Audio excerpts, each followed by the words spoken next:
우리는 하나님이 다스리게 하시는 법을 배워요. 하나님이 주인이 되시도록 하는 법을 배우는 것이 순종이고, 이게 고난의 학교의 교육이라는 거예요. 이때 그는, 순종을 배운 자는 모든 것을 배우게 돼요. 오늘은 저의 그냥 그 철인으로서의 그 삶의 어떤 그 여정을, 그리고 이 책이 왜 나에게 이렇게 중요한가, 그리고 왜 타이밍이, 하나님이 우리 한국 더욱이 젊은이들에게 이 책이 중요한가, 이제 뭐 이런. 그래서 어떤 종교적인 삶을 살다가 예수라는 분이 성경에서 쓰여진 인물이 아니라 정말 살아있는 하나님이시구나, 그거를 깨닫고 인생이 뒤집어졌는데, 그 뒤집어진 인생을 정리해 줄 수 있는 이 모판이 없는 거예요. 그래서 저는 제가 정신 분열을 일으킨다고 생각을 했어요. 모르니까 아무도 왜냐하면 자꾸 내가 감당이 안 되는 일을 그러니까 너무 정신이 없어가지고 제가 버클리라는 대학에 그 카운슬링 센터를 쫓아갔어요. 카운슬링 받으려고 물어봤어요. 저에게 지금 무슨 일이 일어나고 있는 거? 그랬더니 이렇게 파이프를 탁 교수가 얘기하고 하고 관찰하더니, 그러지 말고 너는 아마 직업에 대한 무슨 고민이 있는 것 같으니까 테스트를 해보라고 심리학 테스트를 했는데, 거기서 제가 너는 나중에 목사가 돼야 할 사람이라 이렇게 나온 거예요. 아무 쓸모가 없는 거죠, 저한테는. 왜냐하면 나는 지금 내 삶에 고민을 하고 있는데 내가 왜 살아가는가. 그래서 그때 만난 것이 실존 철학이었어요. 그 누구였냐 하면 도스토옙스키라는 여러분 브라더 카라마츠ov이라는 책이 있습니다. 그거 읽어본 사람 손 들어보세요. 세 사람 있습니다. 네. 그러니까 내가 그래서 정말 책 안 읽는구나. 그래서 여러분 오늘 북토크의 첫 번째 메시지, 키어케가드가 뭔가 그냥 책 좀 읽으세요. 네? 그리고 책을 읽어야 되고, 근데 왜냐하면 제가 계속했죠. 뭐요? All readers are not leaders, but all leaders are readers. 네, 모든 글 읽는 사람, 책 읽는 사람이 리더는 아니지만 전 세계 리더들은 다 책을 읽습니다. 그래서 여러분 더욱이 조이풀, 여기는 뭐 조이풀 교회 지금 많이 나와 있고, 여기 키어드가 지금 북톡을 하지만, 저는 제 삶에 내가 정말 이렇게 살아야겠구나 하고 결정한 책이 브라더 카라마츠ov이라는 책이에요. 그래서 물론 철학과 공부를 했지만 그 브라더 카라마츠ov에서 나오는 실존 철학에 대한 걸 하면서, 제가 교회 청소부로 살았거든요. 아버님이 남녀 불안기에 빠지셔가지고 도망가시고, 그래서 교회 청소부로 살면서 월요일 날 아침에 이제 교회 청소부, 그러니까 교회 방이 있는 것도 아니었어요. 그냥 썬데이 스쿨의 그 코너에다가 침대 놓고 그렇게 살았었는데, 아직도 기억이 나요. 아주 진짜로 기억이 나요. 왜냐하면 아침에 일어나가지고 침대에서 일어나지 않고 브라더 카라마츠ov 책을 페이지 1을 딱 펴고 시작해서 그거 끝났더니 금요일이었어요. 그러니까 저는 학교도 다 포기하고 거의 음식도 안 먹고 월요일부터 브라더 카라마츠ov 읽기 시작해서 무지무지 힘든 영어로 써있어요. 브라더 카라마츠ov 영어 무지무지 힘들어요. 근데 그거를 내가 딱 한 번을 일주일 만에 읽고 이거다. 왜냐하면 거기에 이제 브라더 카라마츠ov에는 디미트리 아이반 알리오샤라는 세 브라더에 대한 이야기예요. 그것이 마음, 육, 혼. 그래서 디미트리는 완전히 육의 사람, 아이반은 완전히 이성의 사람, 알리오샤는 영의 사람. 이 세 사람의 스트러글 소설로 그리는데, 그것이 베이스가 실존 철학이에요. 그 실존 철학은 뭘 얘기하냐면, 이것이 맞느냐 틀리냐는 완전히 이유가 없어요. 그건 왜 그런 얘기를 하냐. 이게 맞고 틀린 거랑 무슨 상관이야. 거기서 물어보는 질문, 그게 진짜냐 가짜냐. 근데 거기서 제가 딱 읽고 마지막 페이퍼를 쓴 게 뭐냐 하면, 여기서 제일 무서운 죄인이 영적인 사람. 왜? 그는 믿음대로 살지 않았어. 그리고 이 사람이 가장 큰 죄인이다. 페이퍼를 냈더니, 이게 이제 1979년도 얘기니까 교수가, 야, 너 이거 어떻게 알고? 왜? 우리 브라더 카라마츠ov의 그 다음번에 나온 책의 제목이 그레이 시너였어요. 근데 그 그레이 시너의 주인공이 알리오샤였대요. 근데 쓰지 못하고 죽었어요. 그래가지고 교수가 놀라면서 저는 그때부터 스트로글이 뭐냐. 왜? 제가 예수를 믿고 내가 예수 이 복음을 증거해야 되는데, 이 복음을 증거해서 결론이 뭐냐니까, 결론이. 교회 생활 열심히 하는 거. 그게 아닌 것 같거든요. 왜? 내가 교회 생활 열심히 했거든요. 고등학교 때. 고등학교 교육부, 우리 그 교회 회장했고, 거기서 너무 그게 성에 안 차가지고, 찬양팀 60명을 조직해가지고, 그거 데리고 다니면서 뭐 집회도 했고. 근데 예수를 모르고 그 짓을 했고. 그러니까 내가, 그렇다면은 내가 한 신앙생활은 맞았지만, 진짜가 아니었던 거예요. 그래서 이런 스트러글 속에 내가 만난 게 실전 철학인 거예요. 여러분, 한국은요, 와, 얼마나 가짜가 많은지 제가 놀랐어요. 마켓에 갔다가, 네? 참기름이란 게 뭐예요? 참기름. 진짜 기름이란 소리인데, 하도 가짜가 많아가지고, 진짜 참기름. 와, 이건 뭐. 그러니까, 순복음이 뭐예요? 진짜 복음이라는 소리인데, 하도 가짜가 많으니까 이제 진짜 순복음이 나올 판이에요. 왜? 복음도 너무나 변질이 된 거예요. 그 복음 갖고 어떻게 구원받고 천국 간다 할 수 있겠어요? 그죠? 돈 넣고 돈 먹고, 거의 너 잘 되고 나 잘 되고, 다 잘 되고, 이런 얘기만, 너무 가벼운 얘기만 하는 거예요. 18살 때, 그러면 나는 구원 어떻게 받아야 되느냐? How am I gonna save myself? 그죠? 영어로. 앉아가지고, 고민을 하고 있는데, 그 이제 저 생각이 나요. 버클리의 그 두에너허이라고, 이 좌슈아 추리가 이렇게 서 있는 데가 있었어요. 몇만 명 애들이 막 와글거리고 다니는데, 쭈그리고 앉아가지고, 나는 왜 살지? 내가 인생을 잘 살았다는 것이 아니라 진짜의 삶을 어떻게 살지? 맞은 삶, 지금까지는 맞은 삶을 살았어요. 할 거 다 하고, 정말 고행하면서 할 거 하고, 정말 부모님 말 안 듣고, 하정고, 열심히 일했고, 열심히 공부했고, 네? 아르바이트 3개 뛰면서 제가 밤 9시에 세븐일레븐 일 가서 새벽 3시까지 일했어요. 그러고 와서 2시간 자고 일어나서 공부하고, 그리고 어쨌든 그래도 벌클리까지 왔어요. 근데 내가 왜 이렇게 살았지, 지금까지? 내가 진짜의 삶을 Was it authentic? Was it real? 다른 사람은 뭐 착하다, 공부 잘한다, 너무 훌륭하다 했지만 저에겐 그것이 아무 의미가 없는 거예요. 왜? Right and wrong이 아니기 때문에. 저는 right한 삶을 살지 않자고 나는 진짜의 삶을 살고 싶다는 거예요. 나에게 주어진 삶. 그 고민을 딱 하고 있는데 브라더 캐러마츠가 막 돌다가 내가 한 인간으로 존재하는구나를 깨달았어요. 이걸 어떻게 하면 정말 벌떼는 얘기인데요. 무슨 말도 안 되는, 그럼 네가 존재했지 그럼 안 존재했냐? 뭐 이렇게 물어볼 수 있잖아요. 근데 그게 바로 마르틴 하이데거가 얘기하는 다사인 모멘. 내가 이게 thrown 했는데 내가 here I am, but am I really here? Do I really exist? What purpose do I have? 내가 진짜 어텐틱한 삶을 살려면 이제부터 난 어떻게 살아야지? 네.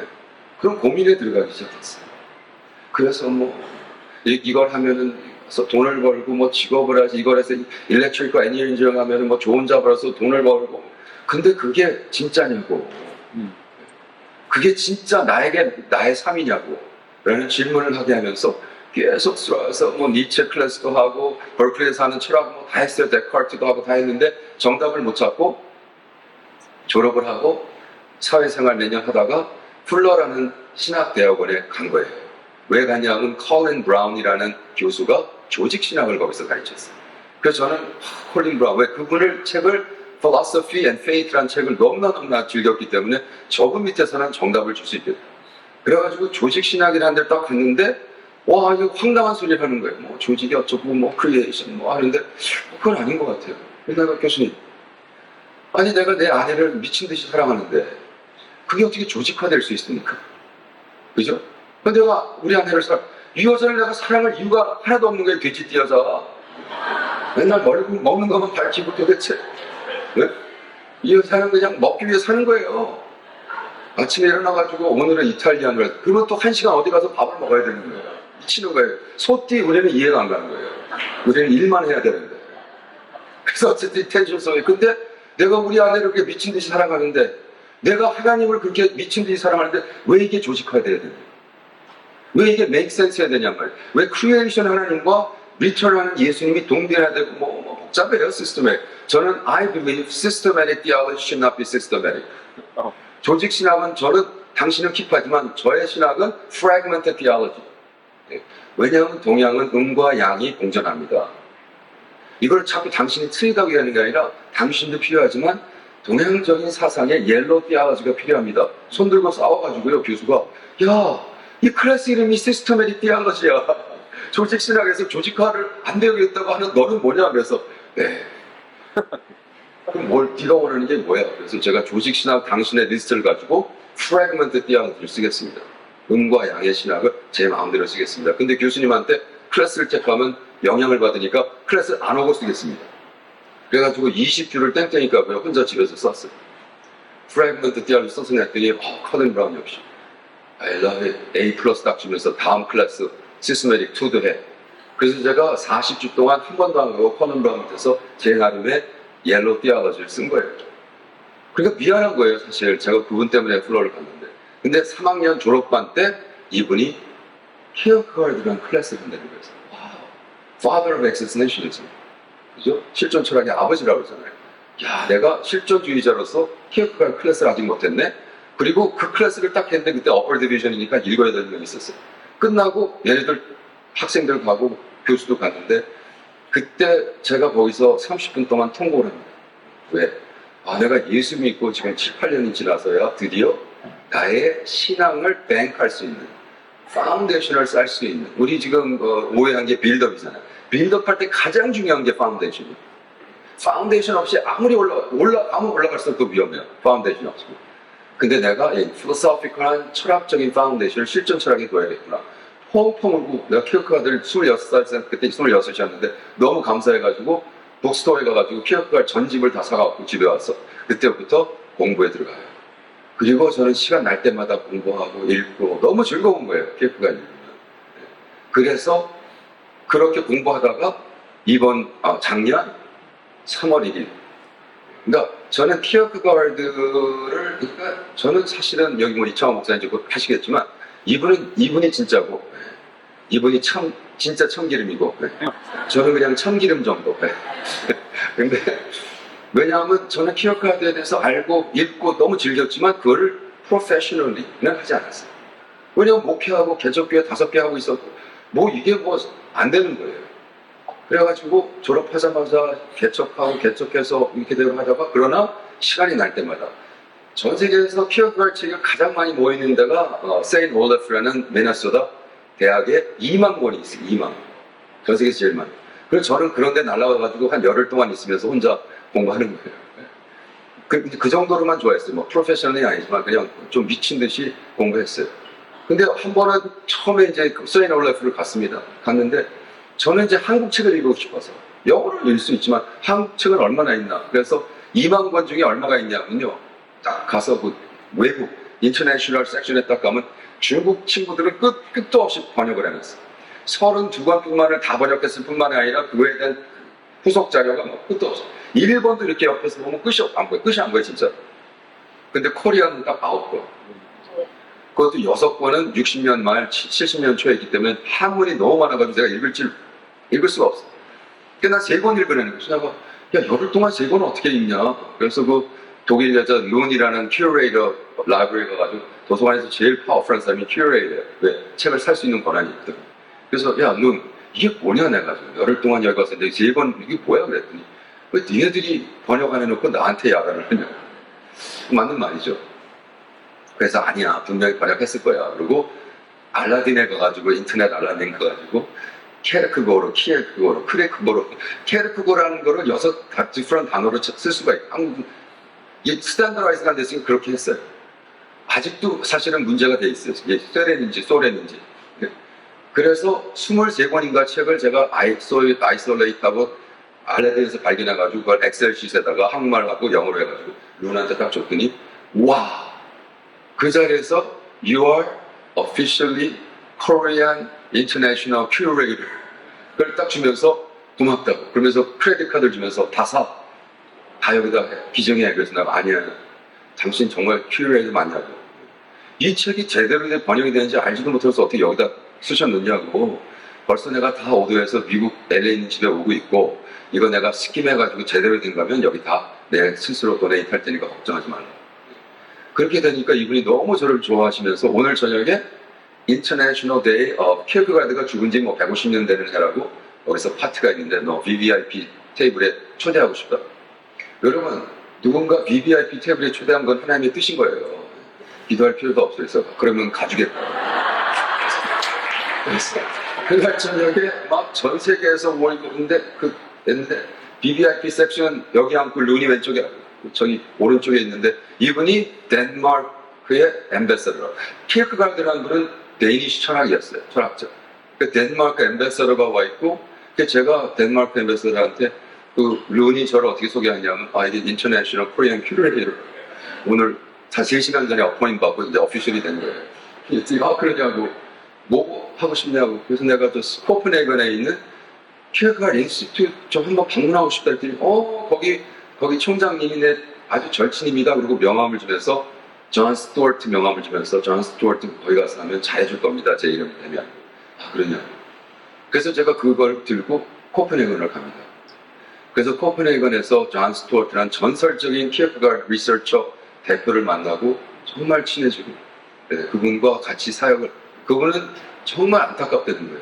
이렇게 얘기했어요. 이건 정말 창피한 얘기지만 어떻게 일본에는 키르크가르드 소사이티가 6개가 120년 동안 있는데 어떻게 한국에는 하나가 없냐. 창피해가지고 일본은 크리스찬 네이션도 아니라고 하는데 니네들은 25% 크리스찬을 말만 하는데 왜 크리스찬 필로소퍼인 키르크가르드에 대한 연구를 아직도 안 하고 있냐. 그거 뭐라 그래요 여러분. 그렇잖아. 일본은 뭐 기껏해야 1.8% 크리스찬이라 그 나라가 120년, 130년 동안 키르크가르드 소사이티가 6개가 있어요. 크리스찬 필로소퍼한테 배우겠다고. 근데 우리 소콜 크리스찬 네이션 코리아 뭐 25% 크리스찬이야 맨날 뻥만 까고요. 근데 왜 32권 키르크가르드가 43살 때 죽으면서 32권의 책을 남겼는데 우리 기껏해야 5-6권 번역한 거예요. 전권이 번역도 안 돼 있어요. 그래서 이건 아니지. 우리가 신앙생활이 더욱이 젊은이들 왜냐하면 지금 한국에 살고 있는 젊은이들은 다 실전적인 질문을 묻고 있어요.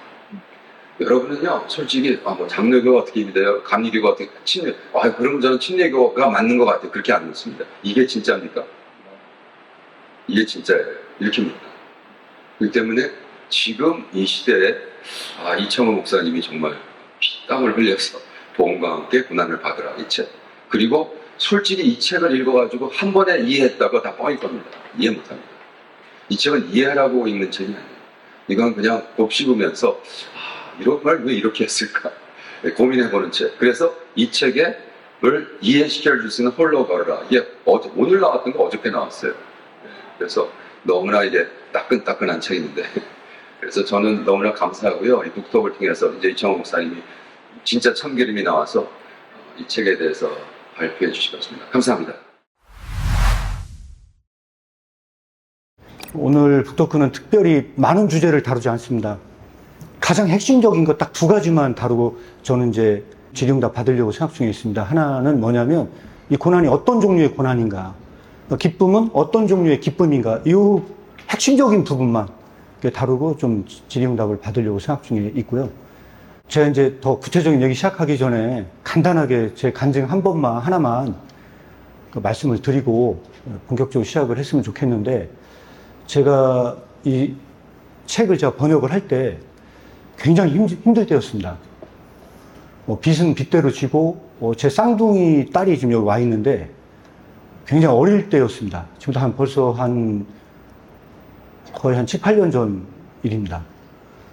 그래가지고 이제 돈도 없고 가난하고 이제 여러 가지 어려움도 있다 보니까 제 아내하고 굉장히 다투고 싸우고 이제 그런 사실 상황이었습니다.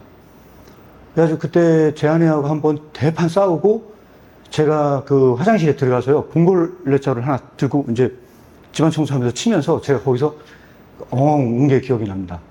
여러분들 싸움하다 기도한 적 있는지 모르겠는데 전 딱 인생에 딱 2번 있습니다. 저희 아버님하고 싸우면서 육박전을 하다가 제가 엉엉 울면서 제발 아버지 좀 변화시켜달라고 기도를 한 적이 있었습니다. 즉각적으로 하나님께서 기도를 들어주셨습니다. 바로 아버지가 싸우다가 조용해지시더라고요. 그 경험이 하나 있었고, 제가 이 책을 번역하면서 너무 힘들 때 봉골레자를 치면서 제가 엉엉 울면서 하나님 앞에 막 큰 소리로 고래고래 소리 지르면서 기도를 했습니다. 제발 저 좀 살려달라고. 언제까지 제가 이 짓을 해야 되겠습니까? 이렇게 기도를 하는데 하나님께서 제가 기도를 해도 하나님께서 응답을 안 할 때가 거의 대부분인데, 그때 응답을 하시더라고요, 하나님께서. 하나님께서 저에게 응답을 하시는데, 뭐라고 응답을 하시냐면, 야, 너 뭐 대단한 거 한다고 하는데, 다 포기해. 너 아뇨 하는 그 충청도 사투리. 저한테, 너 아뇨. 넌 아니라니까. 이제 그렇게 하나님께서 저에게 응답을 주셨습니다. 이렇게 주면서, 그때 뭐, 오승근 목사님 뭐 대단한 이야기 많이 하시는데, 저는 사실 그 응답을 받으면서, 야, 너는 네 가족도 똑바로 하지도 못하면서 나가서 뭐 대단한 일 하려고 하지 마. 너는 네 집이 선교지야. 네 집부터 똑바로 해. 제가 사실 그런 그 응답을 받으면서 제가 더 엉엉 울었어요. 와, 이 집을 지키는 게 이렇게 힘든 거구나. 제가 그 응답을 받고 지금까지 우리 가족이 그 선교지로 알고 제가 섬겼습니다. 그래서 저에게 열려진 길은 딱 한 개밖에 없었어요. 가족과 번역하는 일. 그래서 이 책을 번역하면서 엉엉 울었어요. 많이 이제 너무 감동을 많이 받았고, 1차 독자로서, 이거 한국에 소개 안 하면 내가 안 되겠다. 반드시 소개한다. 그렇게 한 게 벌써 한 10년이 흐른 겁니다. 아무 데도 내준다는 데가 없어요. 아무 데도. 이 책을 제가 원고를 들고 돌아다녔어요. 아무 데도 내준다는 데는 없는 겁니다. 그래서 제가 사실 이거 반드시 내 손으로 낸다. 그래서 제가 출판사 설립하고 이 책을 냈거든요. 그 출판사 설립 이래, 제가 창립 이래 키르케고르 책 진짜 안 팔리거든요. 근데 어제 이 책 베스트셀러 딱지가 붙었더라고요. 네, 그래서 너무 감사드리고, 근데 오늘 또 아버니까 또 저 베스트셀러 내려갔어요. 그래서 제가 사진 캡처해놨습니다. 네, 기념으로 캡처해놨습니다. 간단하게 이렇게 말씀을 드리겠고요.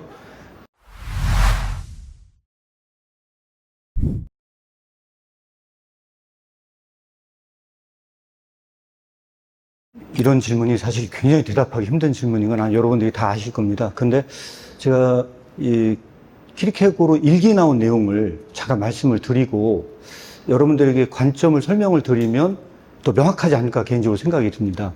어떤 이게 실존이냐, 이것이 뭐 일반적인 실존 철학과 어떻게 다르냐, 그러니까 이거를 가장 명확하게 푸는 일기가 전 하나 있다고 소개를 합니다. 이거를 얘기하면 굉장히 긴 얘기인데 너무 긴 설명하면 또 조실 거잖아요. 간단하게 말씀을 드리면 이렇습니다. 여러분들 여기 신학하신 분들은 기독교적 관점에서 역사 이해를 얘기하면 창조, 타락, 구속, 완성 이야기를 합니다. 그래서 완성을 맨 마지막에 놓죠. 그리고 나서 해겔 철학도 마찬가지입니다. 여러분들 역사적 관점은 언제 완성이 됩니까? 우리가 여러분들이 가지고 있는 기본적인 관점도 뭐라고 생각을 하냐면 역사의 종점은 저 끝에 있습니다. 종말론적 관점도 역시 마찬가지죠. 그래서 지금 과학도 발전을 해서 점점 더 점진적인 발전 단계에 이르지 않습니까? 그래서 그 해겔 철학에서도 절대 정신은 언제 완성되느냐? 먼 미래에 완성됩니다. 이것은 지금 완성된 게 아니고 미래적 사건으로 벌어지는 일이라고 이야기를 합니다. 그런데 제가 일기를 읽고 있는데 그 일기에 이런 모든 관점에 대해서 다 거부를 하는 것을 읽었습니다. 키르케고르는 기본적으로 기독교의 모든 관점 안에서 이와 같은 것이 기독교를 타락시켰다. 역사의 이런 모든 관점은 기독교를 완전히 다 엉망진창으로 만들어 놓는다는 거죠. 왜 엉망진창으로 만들어 놓냐? 기독교는 처음에 초기 시작했을 때는 싹이 터서 별로 안 좋았어요. 그런데 점진적으로 발전해서 미래에 완성된다고 하면요, 어떤 문제가 발생을 하느냐? 첫 번째, 이런 문제가 발생합니다. 나중에 2000년이 지금 지났잖아요? 2000년이 지난 기독교와 초기의 기독교를 비교하잖아요? 너무 많이 발전한 나머지 처음 것과 나중의 것을 비교할 수가 없을 만큼 이질적으로 바뀌어버려서 어느 게 진짜인지 가짜인지 구별할 수 없는 문제가 발생을 해요. 처음의 것은 너무 약해. 문제가 굉장히 심각한 문제가 발생한다는 겁니다. 그래서 이런 전반적인 이야기를 하면서 내린 결론이 뭐냐? 바로 이겁니다. 기독교의 진짜의 사건은 언제 이미 끝났느냐? 기독교의 진정한 진리의 완전성은 예수 그리스도에 의해서 완성돼서 이 땅에 나타났다는 겁니다. 그러면 예수 그리스도는 뭡니까? 진리의 완성이십니다. 자, 여기서 얘기하는 게 뭐냐면 이것이 바로 절대적 진리입니다. 키르케고르는 절대적 진리를 부정하는 것이 아니고 상대적이라는 것을 오해하는 것, 굉장히 심각한 오해가 여기서 발생을 하는 거기 때문에 정확하게 말씀을 드리면 예수 그리스도는 절대적 진리의 완성으로 이 세상에 도래해서 왔습니다. 이제 왔으면 이제 어떤 문제가 발생을 하냐면요. 그 이후에 기독교는 무슨 문제가 발생을 하느냐. 아이러니가 발생해요. 여기서 아이러니. 어떤 아이러니냐. 여러분들이 이제 굉장히 재미난 비유를 하나 써놨습니다. 어떤 비유냐면요. 어떤 동물이 멸종을 했어요. 여러분들이 멸종한 동물을 찾으러 과거로 여행을 떠나서 화석을 뒤적이는 경우에는요. 아이러니가 존재하지 않는다는 겁니다. 아이러니가 존재하지 않아요. 키르케고르는 거의 우리나라 말로 번역을 한 600페이지 정도 될 정도의 박사 논문을 썼는데 그 박사 논문의 제목이 아이러니의 개념입니다. 이 아이러니의 개념, 설명은 복잡한 얘기지만은 이 동물은 어쨌든 화석에는 아이러니 개념이 존재하잖아요. 근데 언제 아이러니가 발생하느냐. 살아있는 그 화석이 여전히 아직도 살아있는 동물인 경우는 아이러니가 발생한다는 거예요. 어떤 아이러니가 발생하겠습니까? 자, 여기에서 아주 굉장히 중요한 아이러니가 하나 발생을 하는데 어떤 아이러니냐면요. 살아있는 동물과 발견되는 화석이 너무 다른 거예요. 생긴 게 너무 달라요.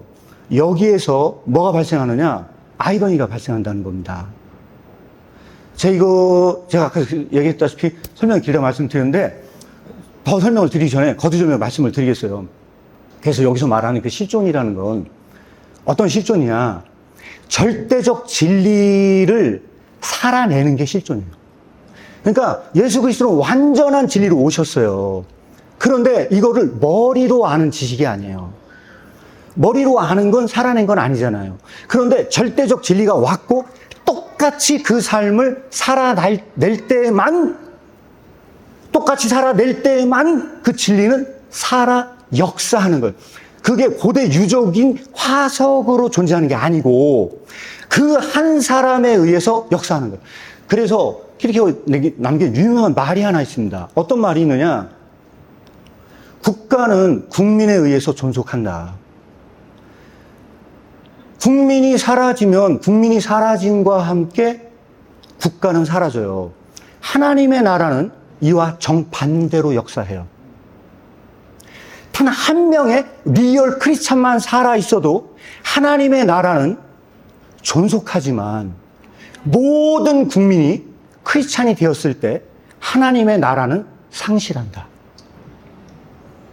이게 무엇을 말하는가를 잘 생각해 보셔야 됩니다. 그 당시에 덴마크 국가는 모든 사람들이 크리스천이었습니다. 근데 키르케고르는 거꾸로 얘기했습니다. 모든 사람들이 크리스천이 된 이 나라에 리얼 크리스찬은 없다. 거꾸로 얘기했습니다. 그러면서 예수 그리스도의 절대적 진리를 살아내려 하는 이 삶의 두려움과 떨림으로 나아가는 자를 발견할 수 없다. 이 제자에 의해서만 하나님의 나라는 존속한다. 이렇게 얘기했습니다. 이게 기독교적 실존이라고 저는 제시를 합니다. 네. 이게 진짜 참기름 저는 그냥 참기름 수준에서 저는 이렇게 도전을 해요. 제가 흑인촌에서 개척을 했어요. 그래서 흑인촌에서 개척을 하니까 굉장히 힘들죠. 왜냐하면 이제 우리 교인 전체가 다 갱대마였어요. 진짜로 다 갱 멤버들을 하고 목회를 하니까 설교 45분 하는데 주먹 싸움이 6번 일어난 적도 있어요. 그러니까 황당한 동네에서 했는데 자꾸 그 옆에 있는 신학교 학생들이 소셜 저스티스에 대한 이슈를 가지고 논하자는 거예요, 저랑. 그래서 내가 너희들은 왜 내가 비민촌에서 지금 사역을 하고 있는데 나는 소셜 저스티스에 대한 이슈를 하고 싶냐? 배우고 싶다는 거예요. 그러면 우리의 삶은 대가리로 배우는 게 아니라 몸으로 배우는 거니까 우리 흑인촌에 들어와서 한번 경험해. 그래서 얘네들을 데려다가 인턴십을 시켰는데 2주를 못 버티더라고요. 그러니까 걔네들은 맞은 신학을 계속 주장하는 거예요. 소셜 저스티스의 rightness와 human rights violation과 어쩌고 막 하는데 완전히 불한 거예요. 근데 그런 믿음으로는 구원을 못 받는다는 거예요. 그래서 소셜 저스티스 얘기하지 말고 지금 미국에서 가장 땅바닥에 있는 이 흑인촌에 들어와서 한번 그 예수의 이름으로 한번 섬겨봐라. 2주를 못 버티는 거예요. 그래서 저에게 그 어텐티시티, 진짜가 무엇이냐면 말로 하는 게 아니라 생활로 하는 거고, 생각으로 하는 게 아니라 손발로 하는 거고, 그리고 내가 도움을 받는 게 아니라 누구에게 도움을 주는 거다. 그래서 이제 키어가르드가 아까 우리 목사님도 얘기했지만 23살 때 벌써 데니시 왕이 우리는 다 크리스찬이야 했을 때 그때 그 젊은 친구가 너희들 죽어서 다 지옥 간다 선포를 한 거예요. 23살 때. 그러니까 대단한 거죠. 그것이 실전 철학의 시작입니다.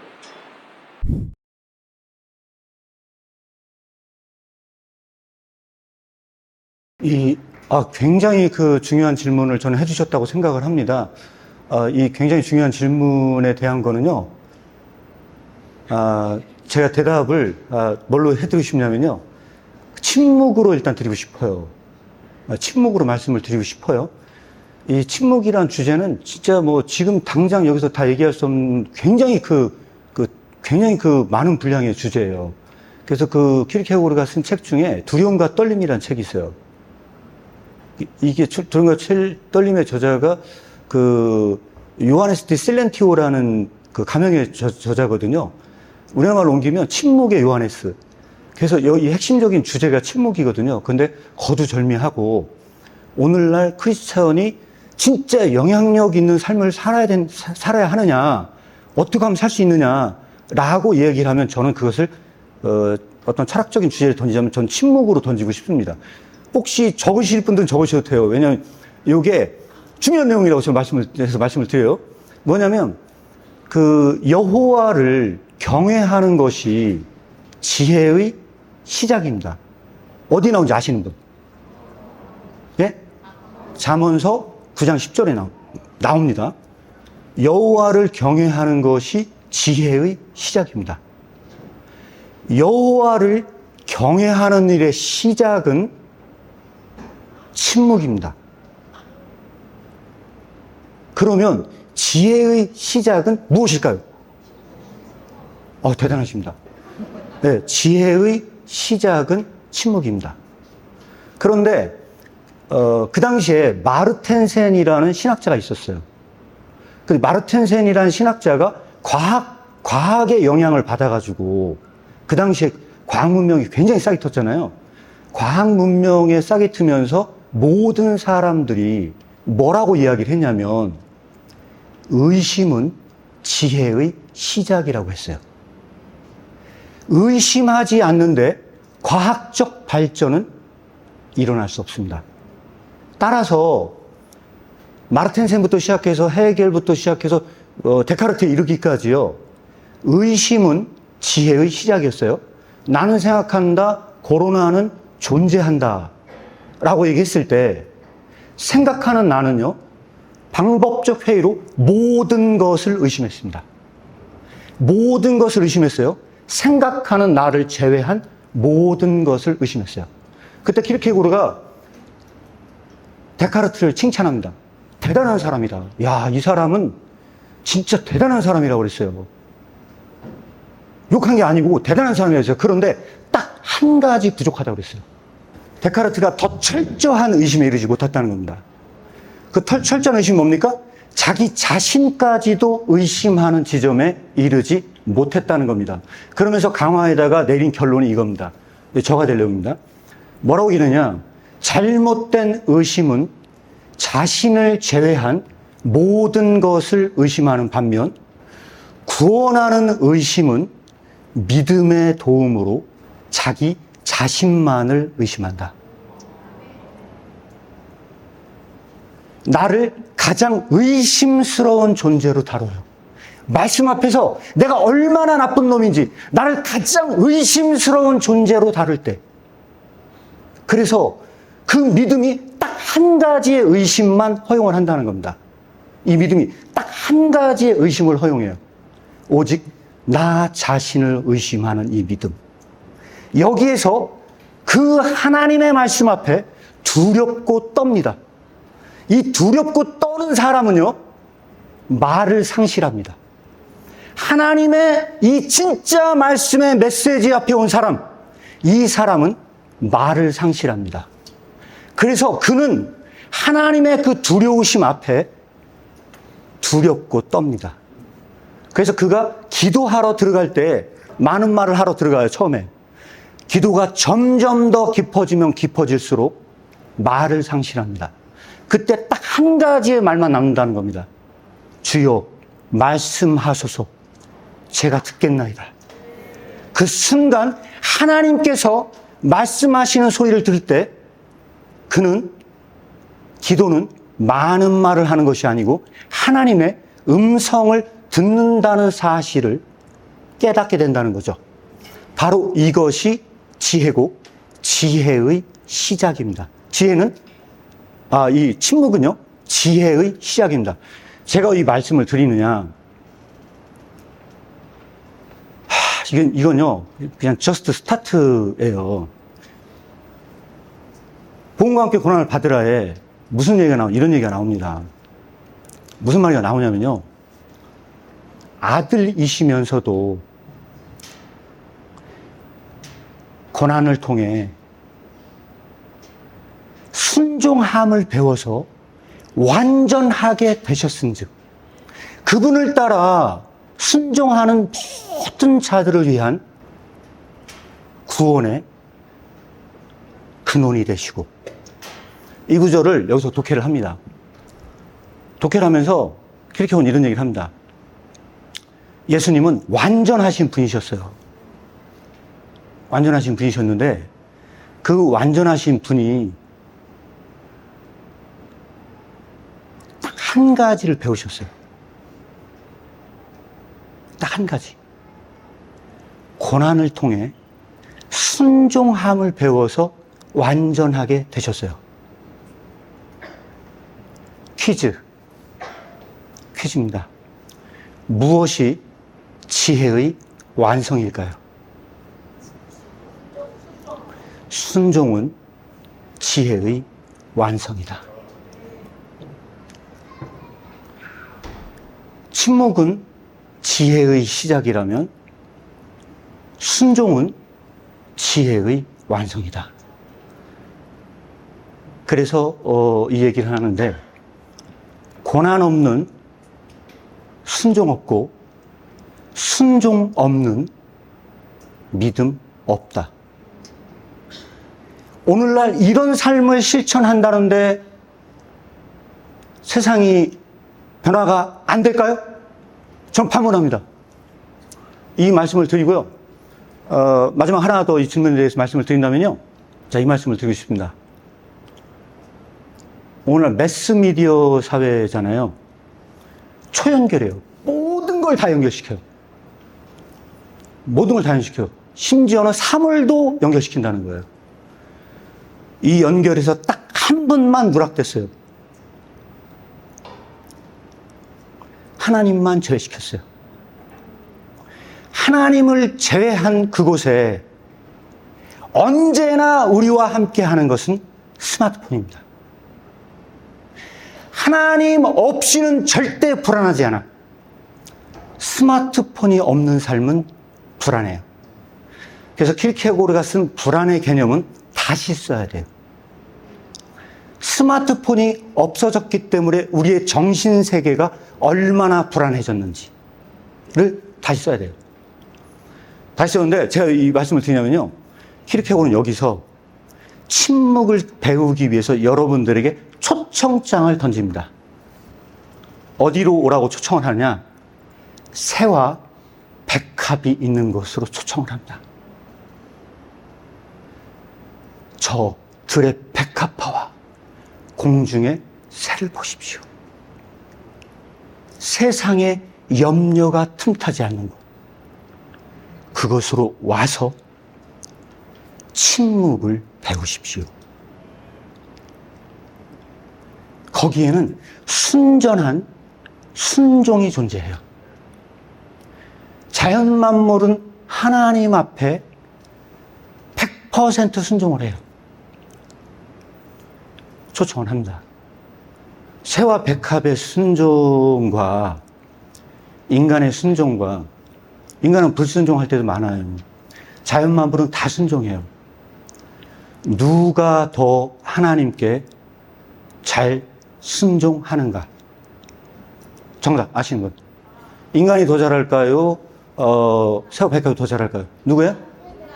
예? 아, 맞췄어요. 박수.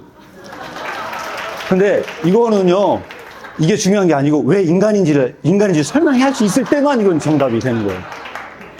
왜 인간이 더 잘 순종을 하죠? 비유적으로 설명을 드리면 여러분들 이해가 가실 거예요. 100m 달리기를 해요. 달리기를 하는데 한 명은요, 뒤를 보고 있고요. 한 명은 결승선을 보고 달리고 있어요. 달리려고 하고 있어요. 땅 출발을 했어요. 한 명은 뒤를 보고 달렸고 한 명은 앞을 보고 달렸어요. 근데 결승선에 똑같이 순종이라는 결승선을 딱 통과를 했어요. 그럼 누가 더 빨리 달린 걸까요? 뒤를 보고 달린 사람이에요? 앞을 보고 달린 사람이에요? 앞을 보고 달린 사람이 잘 뛴 걸까요? 아니면 뒤를 보고 달린 사람이 잘 뛴 걸까요? 인간은 불순종의 방향을 보고 있어요. 새와백합은 순종의 방향을 두고 있어요. 뒷걸음질 쳐가지고 갔는데 똑같이 결승선에 도달했으면 누가 더 잘 뛴 거예요? 예? 그게 인간이에요. 그 책에서는 그렇게 설명을 합니다. 네, 이 삶을 살아낸 사람이 기독교의 영향력, 여러분들 여기 앉아 계신 분들은 전부 다 빛과 소금이 되시기를 축복합니다. 아까 질문에 그 데카르트 얘기 나오고 cogitur ergo sum, I think therefore I am. 그죠? 내가 생각한다 고로 존재한다. 이제 제가 대학교 때 2학년 때 데카르트 클래스를 할 때 무슨 책을 읽게 했냐면 데카르트의 그 Six Meditation, 6개 메디테이션을 읽으면서 도전을 한 거예요. 데카르트가 뭐라고 쓰냐면 자기가 뜨거운 그 화로 앞에 앉아서 생각을 했다는 거예요. 내가 존재하는 걸 어떻게 알지? 그래서 Six Meditation을 계속 부정하는 거예요. 부정. 그런데 내가 이 부정을 하고 있는 이 상태가 내가 생각하니까 생각을 하는 것 자체는 내가 부정을 못하겠다라고 해서 그 rationalism을 낳은 거예요. 근데 서두에 뭐라고 쓰냐면 진짜로 믿지 못하는 불쌍한 영혼들이 믿게 하기 위해서 내가 이 브리지를 넣는다. 하나님과 인간의 관계에 이 rationalism이라는 브리지를 놓기 위해서 이 책을 썼다고 했는데 그게 제가 뻥이라는 거예요. 데카르트는 그때 그런 식으로 안 썼으면 맞아 죽어요. 왜냐하면 그때는 종교인들이 너무나 파워가 셌기 때문에 하나님을 의심하게 하는 건 모든 거 다 죽여야 되거든요. 그러니까 그게 잘했다는 것이 아니라 제가 뭐를 인투이티브를 깨달았냐면 데카르트는 정말로 모든 인류가 하나님을 부정할 수 있는 길을 만들어 놓은 게 바로 rationalism이에요. 왜? 맞고 틀리느냐 라는 것을 하나님을 매저로 하면 어떻게 아들을 죽이라는 하나님이 좋은 하나님입니까? 그죠? 이거는 rationalism 할 때는 그런 하나님은 있어도 안 되는 거예요. 그게 니체가 얘기하는 God is dead. 이런 하나님 필요 없다는 거예요. 그렇기 때문에 우리는 실존주의는 뭐냐면 이 아들을 죽이라는 하나님이 좋은 하나님이야 나쁜 하나님 진짜 하나님이야 이게 아니라 그 하나님이 존재한다는 것부터 시작하는 거예요. 그게 existence precede essence. 존재가 우리의 모든 다른 것보다 먼저 있다. 그래서 제가 그때 그 페이퍼를 쓰면서 했는데 근데 제가 살고 보니까 더욱이 사역을 하고 보고 64나라를 다니면서 보니까 이것이 이 모자이크처럼 쫙 그려서 들어가 맞는 거예요. 내가 18살 때 맞았다. 데카르트가 정말 무시무시한 사람이었다. 그래가지고 저는 그래서 리저너블하게 제가 뭐 컴퓨터 쓰고 하는 거 다 쓰잖아요. 저도. 그래서 그게 나쁘다는 게 아니라 그 리저를 갖고는 하나님을 갈 수가 없는 거예요. 하나님은 믿는 거예요. 하나님은 정말로 인카운트하는 거고 체험하는 거고 그래서 체험을 통해서 뭐 구원 이게 아니라 내가 만난 하나님 그분이 만약 살아계신 창조주 하나님이라면 전성에 얘기하지만 저 순종이라는 걸 통해서 내 신앙이 진짜 구원받는 신앙이 되는 거예요. 그래서 순종 없는 믿음은 없습니다. 아멘. 같이 한번 읽겠습니다. 시작.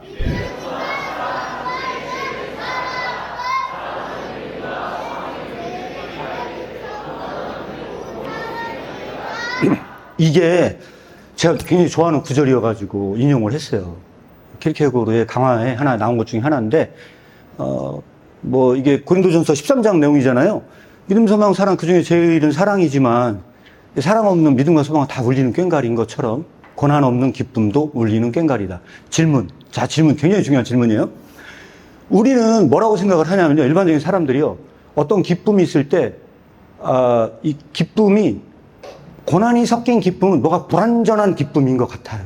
그래서 대부분의 많은 사람들이 뭐라고 기도를 하느냐. 제 삶에서 제발 고통, 고난의 문제는 제거시켜 주세요. 순전한 기쁨을 맛보게 해주세요. 라고 기도를 해요.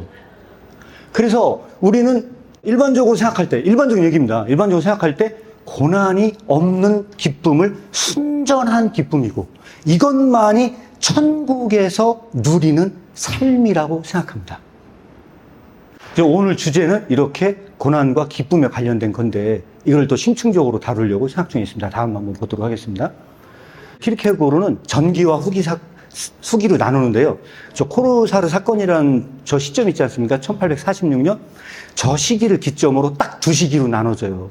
나눠지는데 사실은 원래는 우리나라 말로 아직 번역이 안 됐고 번역할 사람도 없을 거예요. 지금. 왜냐하면 결론의 비학문적 후서라는 책이 있어요. 영역본으로 이게 어느 정도 두껍냐면요.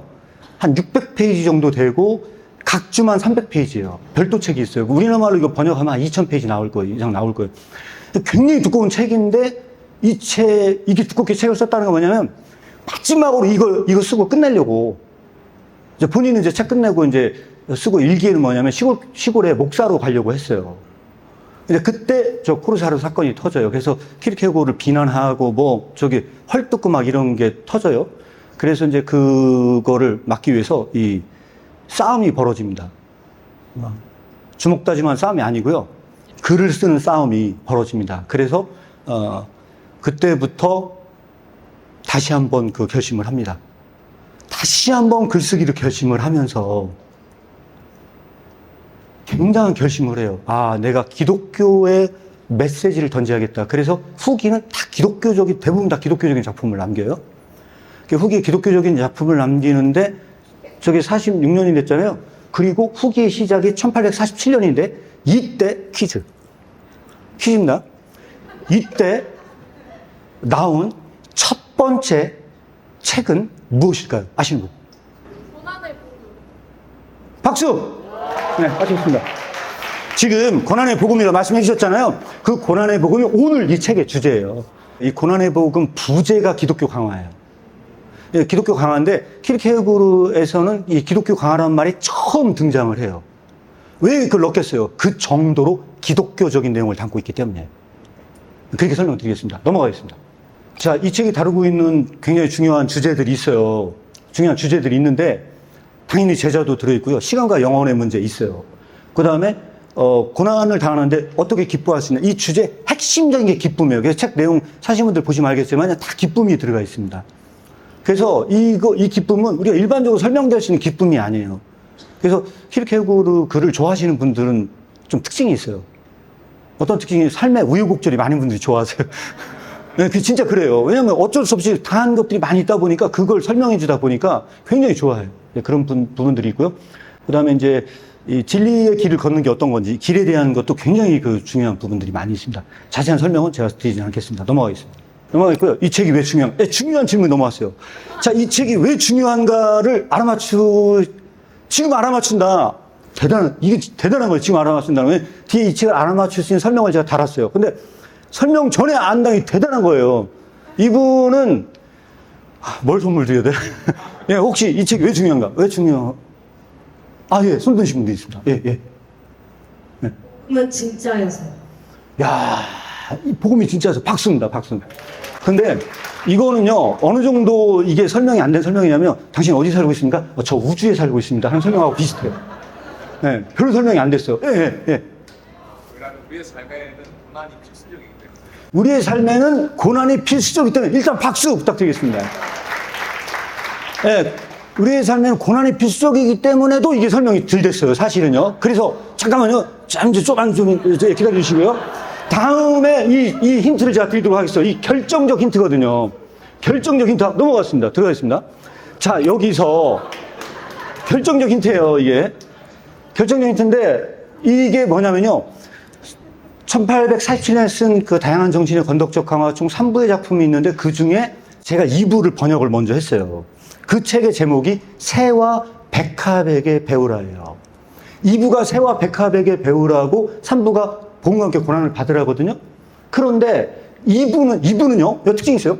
이분은 새와 백합이 우리의 모범으로 등장해요. 우리의 본보기로. 우리가 배워야 할 선생이 새와 백합이에요. 3분은 우리가 배워야 할 선생님으로 예수님이 등장해요. 이게 차이점이에요.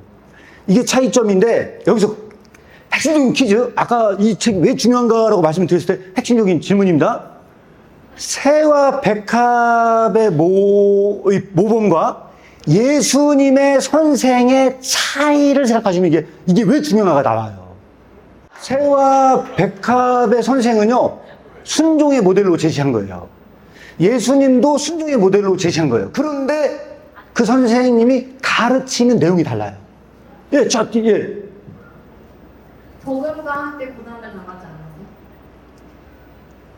차이점. 박수! 정확히 맞췄어요. 와. 나오세요. 네. 이거는요, 고난의 기쁨을 누리시라고 고난의 기쁨 드리도록 하겠습니다. 아, 목사님, 대단한 교인이 계십니다. 예, 다음 넘어가도록 하겠습니다. 다음 넘겨주시면요. 예, 고난입니다. 예, 이 고난이, 새와 백합의 그 모범은요, 복음으로 고난을 당하지 않는다는 측면에서 달라요. 모범이 달라요. 그래서 단계적으로 보면 약간 수준이 좀 낮죠. 그래서 그런 상황인데, 그래서 복음하면 가장 핵심적으로 설명될 수 있는 게 뭐냐? 고난이라는 겁니다. 자, 여기서 굉장히 중요한 포인트가 하나 있습니다. 굉장히 여러분들이 이 얘기를 받아들이거나 말거나 진짜 중요한 얘기예요. 이 얘기는 뭐냐면 고난의 비밀을 이해하는 것이 진리를 이해하는 것이다. 그렇게 얘기를 합니다. 고난의 비밀을 이해하는 것이 진리를 이해하는 것이다. 오늘 이거는요, 제가 오늘 여기서 이 얘기를 하는 건요, 왜 중요하게 얘기를 하느냐. 여러분들이 책을 읽어도 오늘 제가 하는 얘기를요, 파악하기 힘든 것만 제가 다루는 거예요. 그래서 오늘 굉장히 중요한 얘기입니다. 넘어가겠습니다. 나머지, 더 굉장히 중요한 심층적인 설명들이 있는데, 그거는 지금 다 설명 못 드립니다. 그래서 기독교의 본질은 복음과 함께 고난을 당하는 겁니다. 제가 시간 관계상 미리 여러분들이 말씀드릴게요. 파워포인트 뒤에다가는 다 넣어놨거든요. 그래서 이게 뭐냐면, 기독교의 본질은 복음과 함께 고난을 당하는 것이 기독교의 본질이라고 얘기를 했는데, 제가 퀴즈로만 던질게요. 나중에 시간이 돼서 논의가 되면 좋은데, 안 된다고 하더라도 여러분들이 공부하시는 분들은 공부하시라고 얘기를 하는 거예요. 여러분들 그 포이어바우 아세요, 혹시? 포이어바우라는 철학자가 있어요. 포이어바우가 가장 많은 포이어바우에 지대한 영향을 받은 사람이 누구냐? 마르크스예요, 마르크스.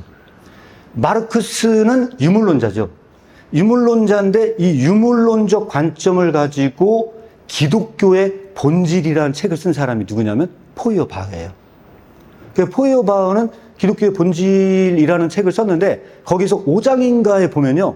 거기서 뭐라고 나오냐면 기독교의 최고의 명령은 고난당하는 것이다 이렇게 해놨어요. 포이어바우가 기독교의 최고의 명령은 고난당하는 거라는 거예요. 근데 여러분들이 왜 이 학문의 세계가 왜 중요하냐 공부하시는 분들은 키르케고르가 말하는 고난과 유물론자이면서 기독교를 비판하면서 기독교에 대한 굉장히 많은 부분에 대해서 유물론적인 해석을 한 포이어바우의 목소리와 어떤 점이 다른가를 설명하시는 사람이 많지 않은 것 같아요. 많지 않은 것 같아요. 근데 이거는 제가 지금 이거 얘기하려면 너무 많은 걸 얘기해야 돼서 그냥 질문만 던지고 이 시간이 되면 그때 얘기를 하도록 하겠습니다. 근데 여기서는 그런 얘기를 한다. 그래서 이 다른 점을 얘기를 할 수 있어야 되고요. 그 다음에 미리 공부하시는 분들에게 미리 얘기를 하자면 고난에 대해서 강조한 사람이 또 있어요. 몰트만이라는 신학자예요. 십자가에 달린 하나님을 쓰신 분이 말하는 고난과 어떻게 다른가 또 생각을 해볼 필요가 있고 또 중력과 은총이라는 책을 쓴 시몬 베유라는 여자 철학자가 있어요. 저 개인적으로 생각할 때는 키르케고르에 굉장히 많은 영향을 받은 것 같은 느낌이에요. 그런 그 고난은 어떻게 다른가. 여러분이 나중에 공부를 더 하실 분들은 이슈를 좀 드립니다. 넘어가겠습니다. 자, 인간은 고난을 원할 수 있는가? 자, 이거는 통계를 내도록 하겠습니다. 인간은 고난을 원할 수 있다고 생각하는 사람 손 들어주시기 바랍니다. 네. 예, 손 내려주시기 바랍니다. 인간은 고난을 원할 수 없다. 손 들어보세요. 반반이에요. 거의 한 반반이고 안 되신 분들도 계신 것 같은데 반반이거든요. 오늘 이 고난이 어떤 고난인가를 결론을 짓고 가는 날이라고 했잖아요. 다음 구절을, 이 책을 인용한 부분입니다. 근데 다음 구절을 인용을 하면은 선물이 없어서 재미가 없어요. 그래서 선물을 드리기 위해서 질문을 던지는 겁니다. 선물을 드리기 위해서 인간은 이 고난을 원할 수 있다가 아니고 고난할 수 없다고 생각하는 사람 중에서 인간이 이 고난을 왜 원할 수 없는가를 설명하시는 사람이 있어요? 이거는 비슷하게라도 답한 사람 다 드리도록 하겠습니다. 네. 죄인이기 때문에. 죄인이기 때문에요. 네. 원하든 원치 않든 삶 자체가 고난이에요. 원하든 원치 않든 그 삶 자체가 고난이다.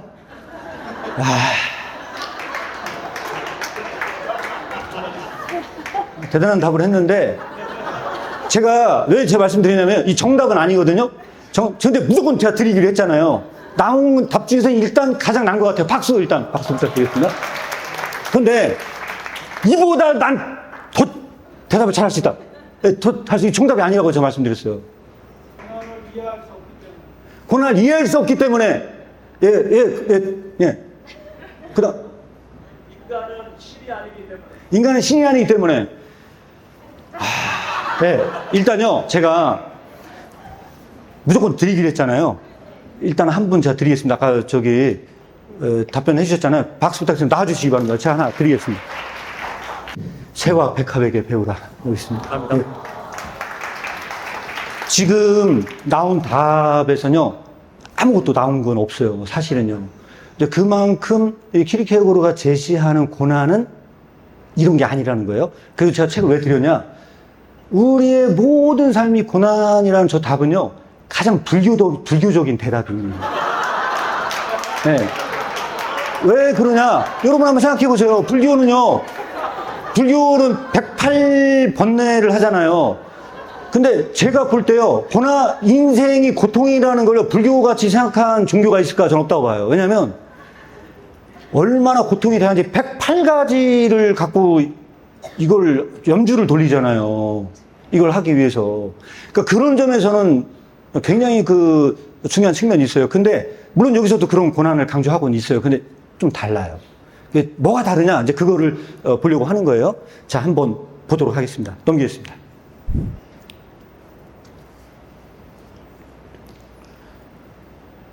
자, 요거는 책에 나온 내용을 넣었습니다. 한번 보시기 바랍니다. 대략 느낌이 오시는지는 모르겠습니다. 좋은 예화여서 제가 넣었습니다.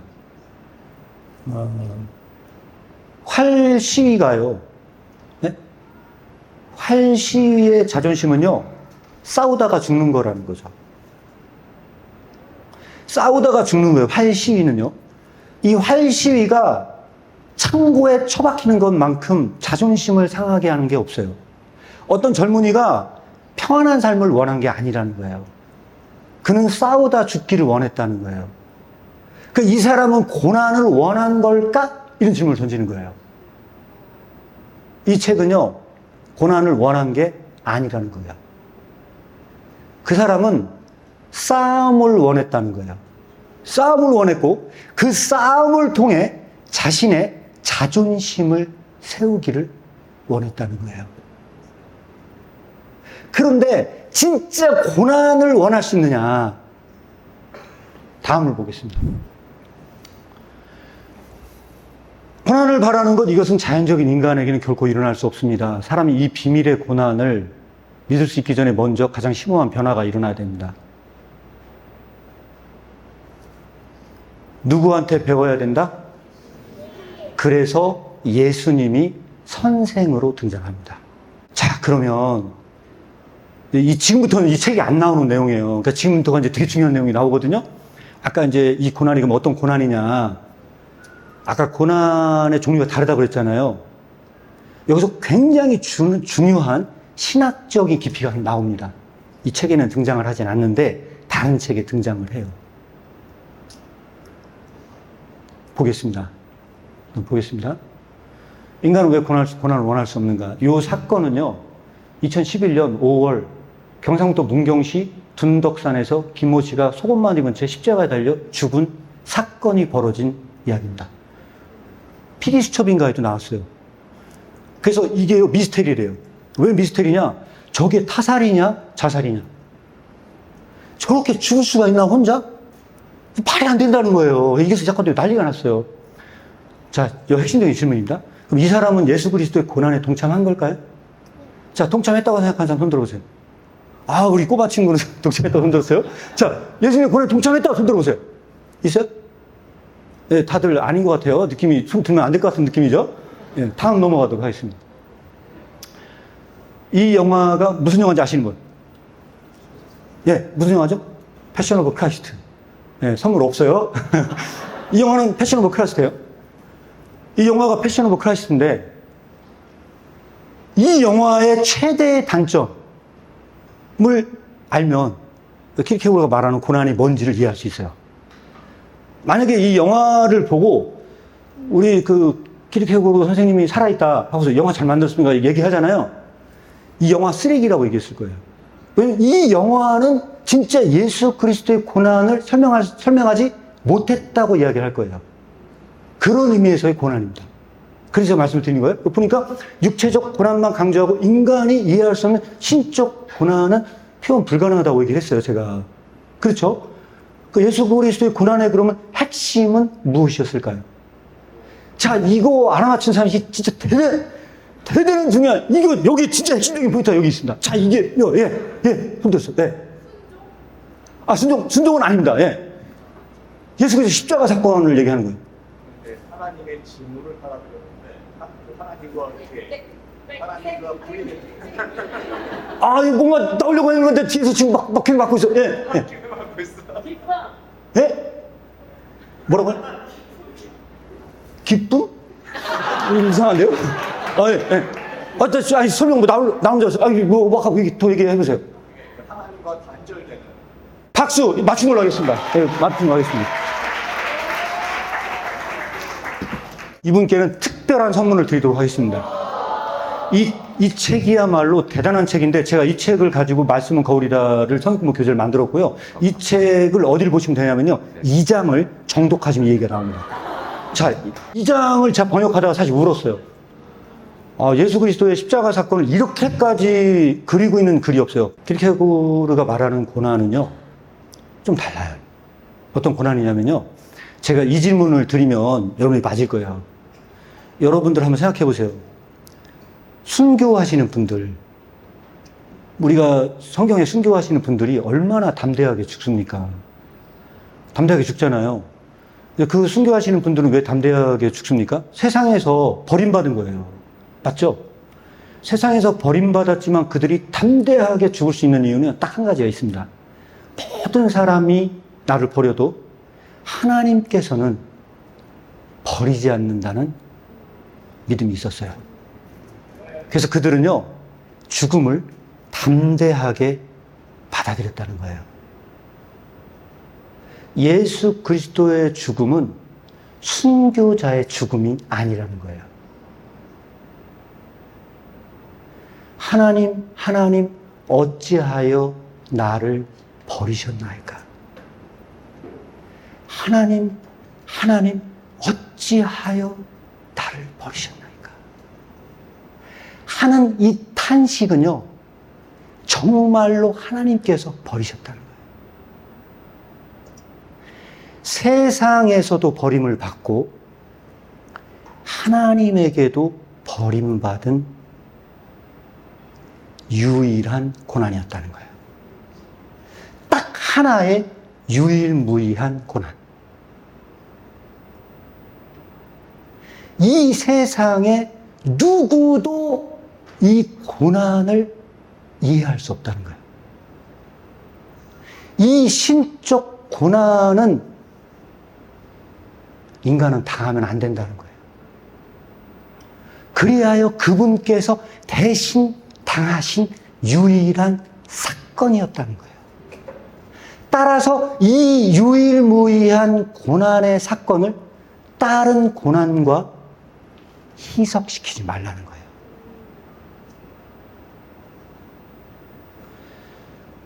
제가 왜 이 말씀 드리냐면요. 공부하시는 분들은 알아요. 소크라테스의 죽음과 예수님의 죽음의 유사성 분석하는 논문들이 많아요. 다 쓰레기예요. 키르케고르 읽으면 그런 얘기 못해요. 진짜 다 쓰레기예요. 왜 쓰레기냐? 눈물 없이는 사실 볼 수 없는 얘기들이 있어요. 이 책이. 그래서 꼼꼼히 보시라는 이유가 이 책은 각주를 봐야 이해가 되는 게 너무 많아요. 그래서 여러분들이 그냥 이해가 돼도 꼭 각주를 보시라고 말씀을 드려요. 각주에 자세한 설명이 나오니까 여기 이 복음과 함께 고난을 받아 다 읽어도 소크라테스 죽음 얘기 안 나오거든요. 여기 있어요. 각주 봐봐요. 이 얘기는 소크라테스 얘기하는 얘기다. 제가 넣어놨어요. 그래서 그렇게 꼭 보시기 바랍니다. 예수님의 죽음과 비교한 게 아니고 원래는 정확하게 얘기하면 순교자의 죽음과 소크라테스의 죽음을 비교 분석해요. 이 책에는 그런 내용이 안 나와요, 제대로. 그러니까 제 얘기를 듣고 보시고 이 포인트가 어디를 얘기했나를 한번 미션이에요. 찾아보시기 바랍니다. 퀴즈. 이거 알아맞히면 진짜 대단한 거예요. 이 사람 진짜 대단한 거거든요. 소크라테스의 죽음과 순교자의 죽음은 무엇이 다를까요? 소크라테스는 악법도 법이다 하고요. 죽었어요. 독배를 마시고 죽었거든요. 근데 그때 키르케고르 말로는요. 아이러니가 등장을 해요. 아이러니. 소크라테스의 죽음은 아이러니한 죽음이고요. 순교자의 죽음은 유머러스한 죽음이라는 거. 이게 차이점이에요. 문학적 장치로는 그게 차이점이에요. 그리고 나서 소크라테스는 어떻게 죽냐면요. 친구를 불러요. 친구 불러가지고 죽으러 가기 전에 아유 야 닭값을 치르게나. 내가 닭값을 못 치른 게 있는데 너 대신 닭값을 치러. 난 죽으니까 닭값 못 치른다. 내 대신 치러줘. 이게 아이러니라는 거예요. 왜? 그의 죽음이 얼마나 정당한 죽음이고 자기가 얼마나 의연한 죽음을 맞이하는지를 역설적으로 보여주기 위해서 닭값 이야기를 했다는 거예요. 소크라테스는 죽음을 두렵게 받아들인 게 아니고 그 죽음을 담대하게 받아들였다는 거예요. 그러면 순교자가 죽음을 담대하게 받아들인 거 하고 소크라테스가 죽음을 담대하게 받아들이는 거하고 어떤 것이 다를까요? 이 대단한 겁니다. 이거 아는 사람 대단한 거예요. 예. 사고의 천국의 세계에 대한 소망이 없고 순교자는 천국의 소망이 있기 때문에. 근데 그 정답이 좀 애매한 게요. 키르케고르는 일기에다 뭐라고 써놨냐면 이런 얘기를 써놨어요. 예수 그리스도가 오기 전에 아마도 소크라테스는 크리스천이었을 수 있다 라고 이야기를 해놨어요. 그 정도로 소크라테스는 그리스 신에 대해서 굉장히 비판적이었어요. 그리스 신은 다신론이었어요. 소크라테스는 유일신을 믿었어요. 다르죠. 그래서 그는 죽었어요. 왜? 그리스가 말하는 신과 소크라테스가 말하는 신이 달랐어요. 그래서 죽었어요. 제가 진짜 중요한 힌트 하나 드리도록 하겠습니다. 이거는 아직 번역이 안 된 책이에요. 힌트. 이건 진짜 중요한 힌트예요. 인간은 진리로 처형당할 권리가 있는가? 라는 글을 쓴 게 있어요. 가명의 작가 H.H가 쓴 글인데, 인간은 진리로 처형을 당할 권리가 있는가? 여러분, 있다고 생각하세요? 없다고 생각하세요? 난 진리로 죽어야 돼. 난 그래 말 라고 할 권리가 있는가 하는 질문에 대해서 없다는 겁니다. 인간은 진리로 처형당할 권리가 있는 분은 딱 한 분 예수 그리스도 외에는. 자, 이거 결정적인 힌트예요. 결정적인 힌트. 소크라테스가 맞아서 막 죽어요. 그러면 죽어요. 그러면 소크라테스는 뭐가 되는 거예요? 자기는 정당한 죽음을 죽은 거고 그를 죽인 모든 사람들은 뭐가 되는 겁니까? 죄인이 되는 거죠. 그렇게 될 만큼 떳떳하게 의인일 사람은 존재하는가? 그런 질문을 던지는 겁니다. 이 책에서는 자세히 설명이 안 나서 제가 설명을 드리는 거예요. 여러분들이 자세하게 읽어보실 필요성이 뭐가 있냐. 이 책에 소크라테스가 등장한다 안 한다? 등장 안 해요. 뒤에 봤을 때만 이 얘기가 나와요. 그 소크라테스 얘기를 하면서 순교자의 죽음 어떻게 다르냐, 왜 이게 아이러니한 죽음이냐, 이런 겁니다. 소크라테스는요, 죽을 때요, 상대를요, 적으로 봤어요. 나를 죽인 나쁜 놈들. 그래서 이 죽음은 아이러니해요. 담대하게 죽어요. 야, 니들 나 죽였지?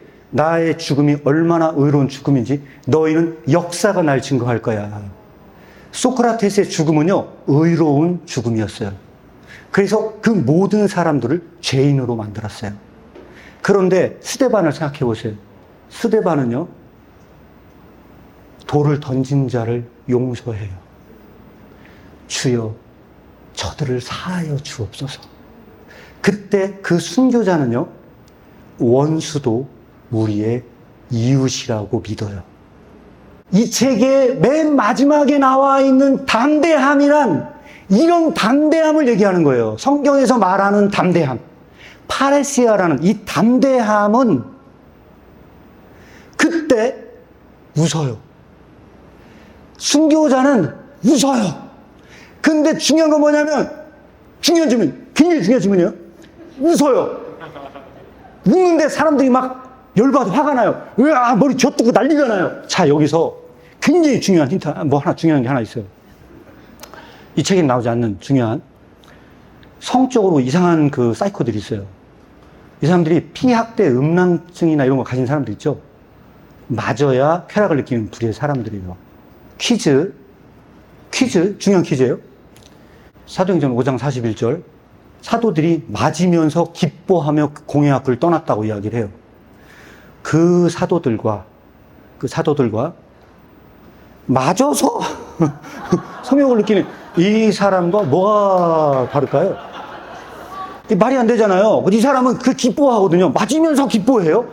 기뻐하며 공의 앞을, 이게 일반적인 상식으로는 말이 안 된다는 거예요. 그래서 그 심리학자들이요, 이 사실 이거를 굉장히 이게 난센스로 얘기를 해요. 왜냐하면 가학하는 사람은요, 때리는 사람은 기쁠 수 있다는 거예요. 왜냐면 보통 여러분들이요, 맞는 것이 기쁘다, 이게 좀 약간 사이코 아니면 이건 불가능하다 이런 적인데, 일반적인 사람들한테 때리라고 하잖아요. 그러면 즐거움이 있다는 거예요. 때리면서. 그러니까 이거는 좀 정상적일 수도 있는 생각이 들어요. 그 맞으면서 기뻐한다. 이건 진짜 정신이 돌잡고서는, 제가 이게 정신이 돌잡고서는 이게 있을 수 없다. 근데 이 책은 마지막 하나 더 얘기합니다. 폴리캅을 이야기를 해요. 물론 그 책에는 폴리캅이 안 나와요. 각주만 보면 나와요.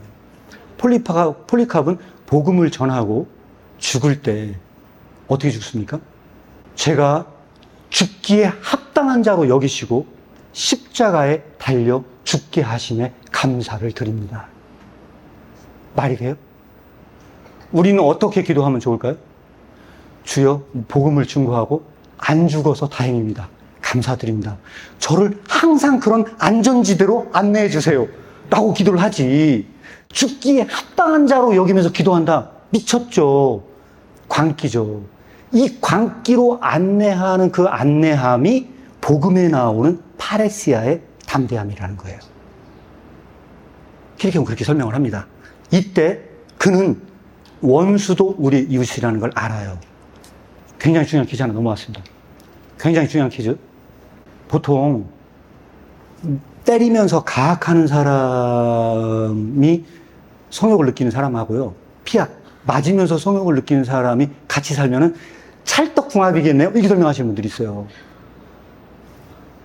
그런데 그렇지 않습니다. 여기서 중요한 게 하나 있습니다. 뭐냐면, 가학하는 사람은요, 그 사람을 고통을 느껴야 희열을 느껴요. 그런데 스데반은요, 맞으면서 즐거워해요. 그럼 더 미쳐버려요. 저 미친놈이 맞아도 즐거워해. 돌아요. 그래서 군중들은 더 돌아요. 더 미쳐버려요. 왜냐면, 저들을 용서하여 주셔서 하고서 막 웃으면서 죽어요? 저놈이 죽으면서도 무서워. 이 군중들은요, 그때 미쳐버립니다. 군중들은요, 사악한 악마가 됩니다. 이거는요, 그런 상황이 아닙니다. 이게 킬케고르가 말하는 소크라테스와 순교자의 죽음의 차이예요. 자, 킬케고르가 말하는 소크라테스와 순교자의 죽음의 차이인데, 여기서 우리가 말하는 고난은 이 고난이 아니고 순교자와 예수 그리스도의 고난의 차이를 설명을 하는 겁니다. 이때 군중들은요, 오해를 했다는 겁니다. 군중들이 무슨 오해를 했을까요?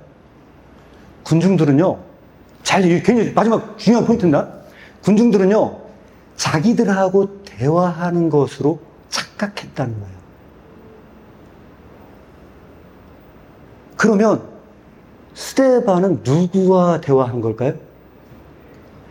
스데반은요, 하나님 앞에 서서 하나님하고만 대화를 했다는 거예요.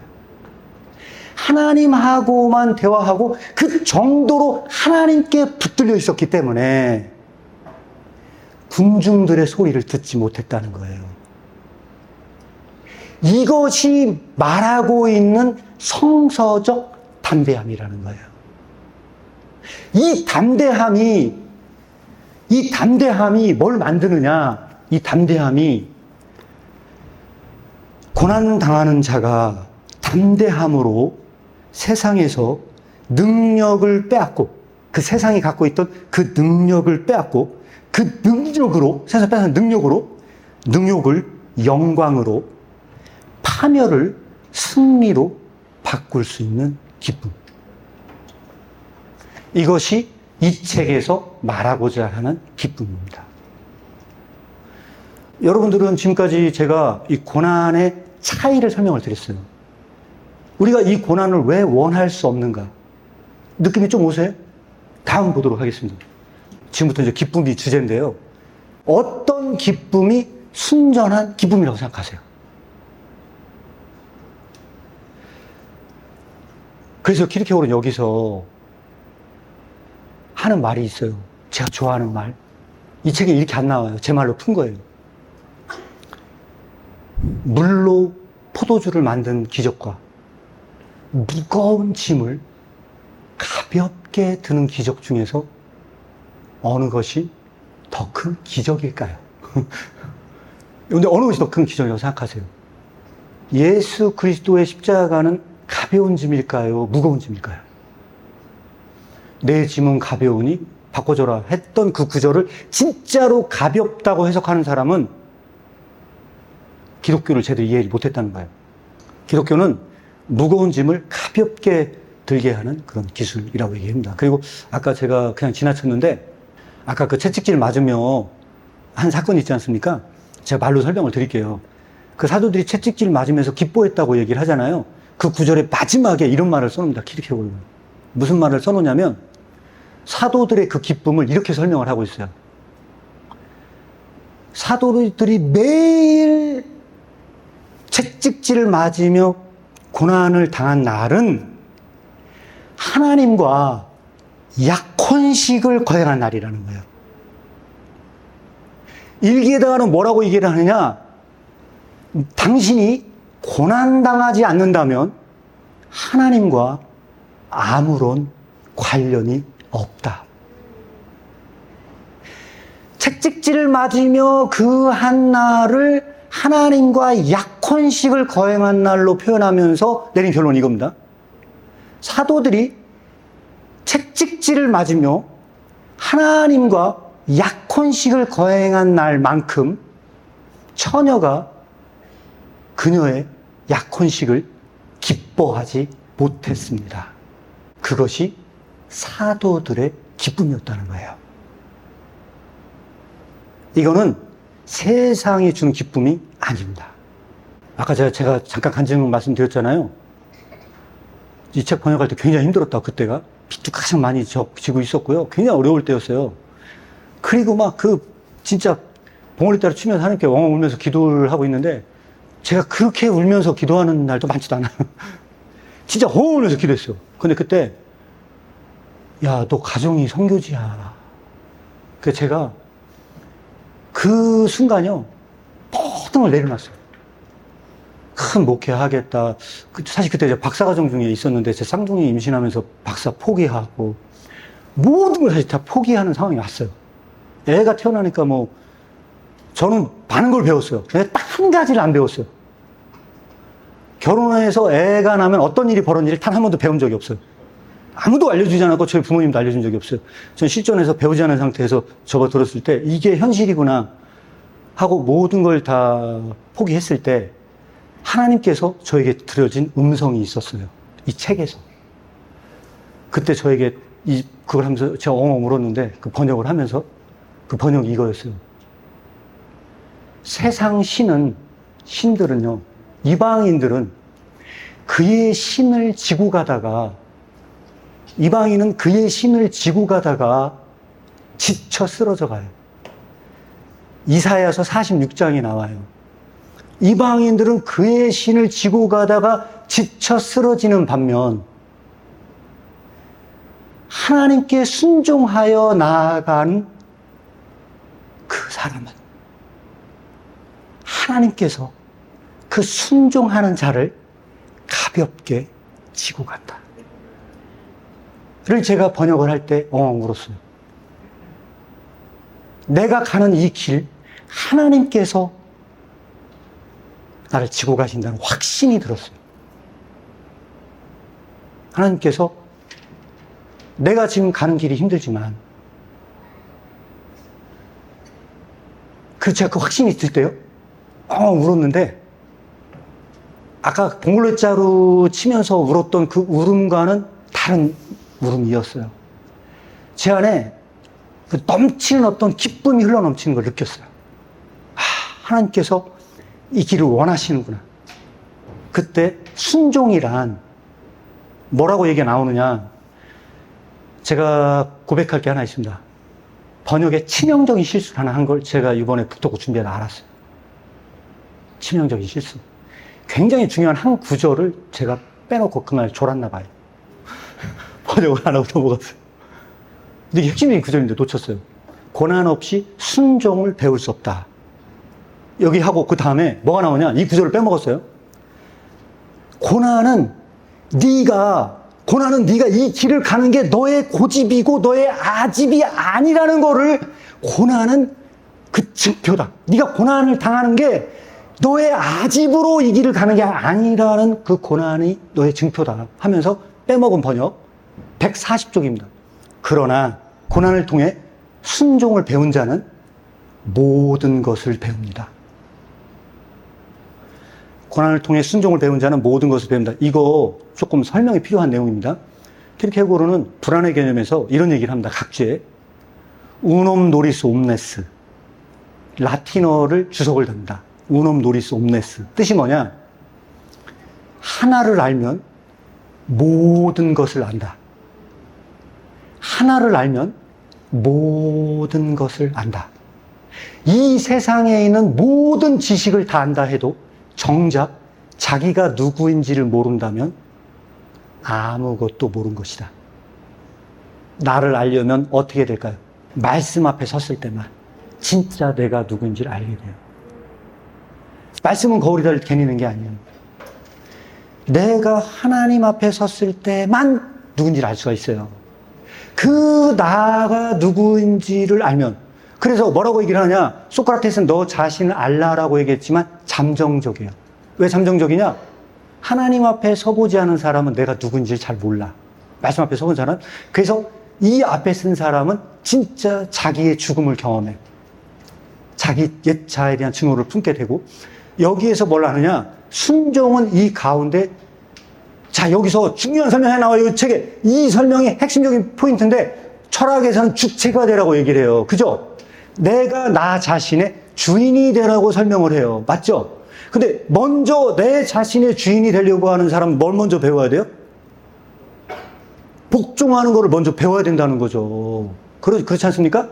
이게 일반적으로 그래요. 틀린 말은 아니에요. 그런데 우린 여기서 더 영광스러운 걸 배워요. 더 영광스러운 걸 배워요.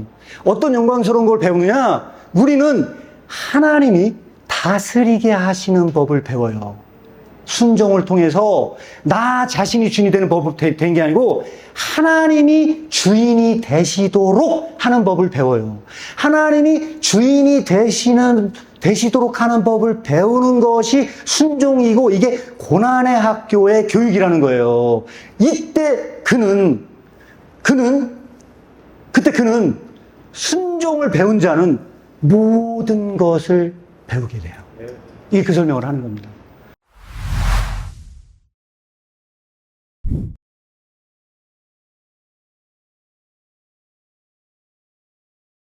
예, 굉장히 중요한 어떤 질문 중에 하나라고 봅니다. 근데 여기서 여러분이 나중에 책을 보시면 아시게 되겠지만은 예수님이 짐을 바꿔지시라고 얘기를 하잖아요.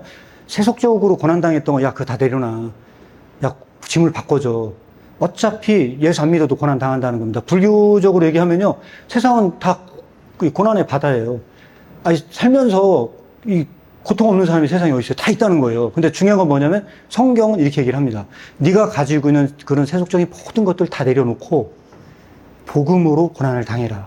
고난의 종류는 분명히 다르다는 걸 말씀을 드리고 싶어요. 근데 여기에서 중요한 한 가지가 있습니다. 기독교인들은요, 애써 고난을 선택한 사람들입니다. 예를 하나 들어볼까요? 여러분들 강호순이라든지 그 사이코패스 계신 분들은요, 사람을 죽이고도 즐거워해요.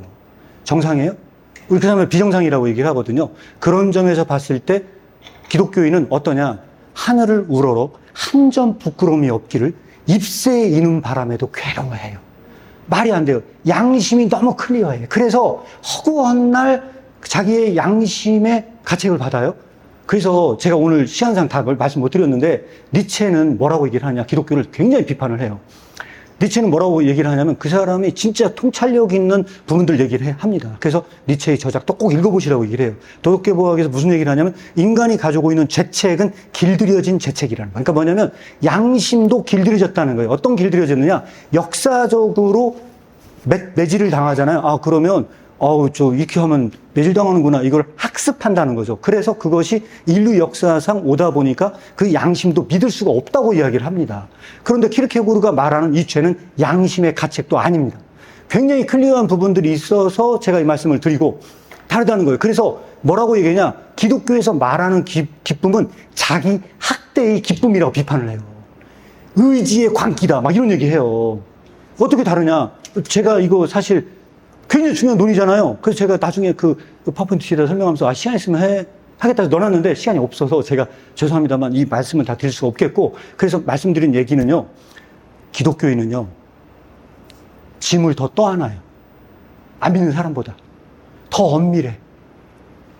엄밀해요. 그래서 죄에 대해서 엄밀하기 때문에 이게 사장이 나와요, 사장. 여러분들이 많이 이 책을 읽는다, 사장이 제일 어려워요. 굉장히 어려워요. 그리고 이 사장에 나오는 내용은 철학적으로는 레비나스하고 가장 관련이 깊습니다. 레비나스 혹시 공부하시는 분들은 레비나스가 말하는 책임성과 키르케고르가 말하는 책임성이 여기서 만나는 지점을 읽을 수가 있어요. 왜 그러냐? 여러분들이 사람 깨끗한 사람이 이웃에 대해 책임질 것 같죠? 그렇지 않아요. 이 텍스트에는 뭐라고 얘기하냐? 이웃에 대해서 책임을 짓는 사람은요, 죄책으로 고난당하는 사람, 내가 죄인이기 때문에 그 은혜 속에 있는 사람만 이웃에 대한 책임을 진다는 거예요. 그래서 이거는 다른 얘기를 하는데 아까 말씀드린 거에 대한 답이 될지는 모르겠으나 그런 점에서 믿는 자는 짐을 떠안아요. 더 엄밀해져요.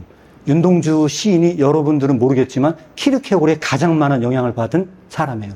윤동주의 모든 시는 키르케고르적입니다. 그래서 지금 숙대 문과 교수로 계신 분이 한 분 계세요. 그분이 논문을 굉장히 많이 썼어요. 키르케고르와 윤동주 사이에 어떤 시와 연관성이 있는가, 어떤 작품에서 무엇을 가지고 와서 시를 썼는가. 여러분들이 그걸 보시게 되면 굉장히 중요한 측면이 있어요. 그래서 제가 파워포인트에 넣었었는데, 슬퍼하는 자는 복이 있나니 8번 강조하고 영원히 슬퍼할 것이요 넣어놨거든요. 말이 안 되거든요. 이거 시 해석이요, 다 엉망진창입니다. 민족의 어떤 그 슬픔의 일제치하에서 강점기에 있었던 그런 어떤 냉소적인 시로 해석을 해요. 절대 그렇지 않습니다. 이거는 키르케고르적인 관점으로 봤을 때는요, 영원히 슬퍼한다는 건 미칠 일입니다. 그런데 기독교적인 개념으로 돌려놓고 보면요, 이 슬픔은 굉장히 다른 각도에서 설명될 수 있는 요소가 있습니다.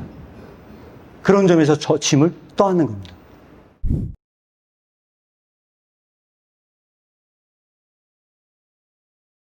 고난의 크고 작음이 있느냐? 이거는요, 저는 개인마다 물론 다 다릅니다. 그래서 여기서 중요한 게 하나 있어요. 이번 제가 지금 얘기한 것도 여러분들이 각주를 안 읽으면 안 나오는 내용이에요. 그러니까 꼭 보세요. 고난의 경중이냐? 사람마다 다 다릅니다. 제가 옛날 과외지도 학당 학생이에요. 머리를 잘못 깎아서 죽고 싶다고 한 애가 있었어요. 여러분, 이걸 우습게, 지금 웃잖아요. 머리 잘못 깎아서 죽고 싶다고 그랬죠? 그래, 너 나가 죽어 하잖아. 걔 진짜 죽을 수 있어요. 왜?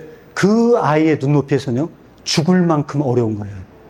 우리는 그것을 웃어 넘길 수 있어요. 그런데 그 중학교의 눈높이에서는 머리를 잘못 깎아서 나가서 창피를 당할 것 같은 이 고통은요, 이는 말할 수 없는 고통으로 이것은 사회에 나가서 진출할 수 없을 만큼 괴로운 거예요. 그런데 그거를 헤아리지 못하고 깔깔대고 웃는다? 이게 진짜 죽을 수 있어요. 사람마다 경중은 다 다르고 그 고난 속에서 벗어날 수 있느냐 없느냐? 없다고 봅니다. 없는데 이걸 뭐라고 하냐? 하이데거 용어로 얘기하면요, 이게 뭐냐면 세계의 존재입니다. 인간은 자기가 어떤 삶에 처해있는지 알고 싶어요. 자기가 삶에 처하려면 어떻게 됩니까? 세계 밖에 서야 돼요. 여러분, 지구가 어떻게 생겼는지 진짜 알고 싶어요? 지구 밖에 서야 되겠죠. 근데 우리가 지구 속에서 벗어날 수 없는 존재인데 어떻게 그걸 알 수 있냐는 거예요. 그래서 실존 철학에서 가장 중요한 핵심적인 포인트가 하나가 뭐냐면요, 내 삶의 의미를 알고 싶은데 도저히 내 삶의 의미를 알 수 있어요, 없어요? 없어요. 왜? 우리는 그 세계 밖에서 벗어날 수 있다, 없다? 없어요. 우리는 세계의 존재예요. 여기서 키르케고르가 여기서 이 책에서 이렇게 질문을 던져요. 어떤 질문을 던지느냐? 이 책에 이런 내용이 나온다, 안 나온다? 나오는데 각 줄을 봐야 이 내용이 있다. 아르키메데우스 얘기예요. 아르키메데우스가 뭔 얘기하냐? 저를 세계 밖에 서게 해 주십시오. 제가 만약에 세계 밖에 선다면 저는 그 세계를 들어 올릴 수 있습니다. 그랬어요. 지렛대의 원리로 세계를 들어 올릴 수 있다고 그랬어요. 그런데 여기서 무슨 얘기를 하냐? 아르키메데우스가 뭘 몰랐다는 거예요. 뭘 몰랐냐? 인간은 세계 밖에 설 수 없었다는 거예요. 그런데 세계 밖에 설 수 있는 딱 하나가 존재한다는 거예요. 뭔지 아세요? 믿음이라는 거예요. 믿음은 세계 밖에 서는 운동이라는 겁니다. 믿음은 세계 밖에 서는데 그때 그 믿음은 산을 들어 옮긴다는 거예요. 날마다 그 믿음 가운데 있는 사람은 날마다 그 산을 옮긴다는 거예요. 날마다. 이게 믿음의 기적입니다.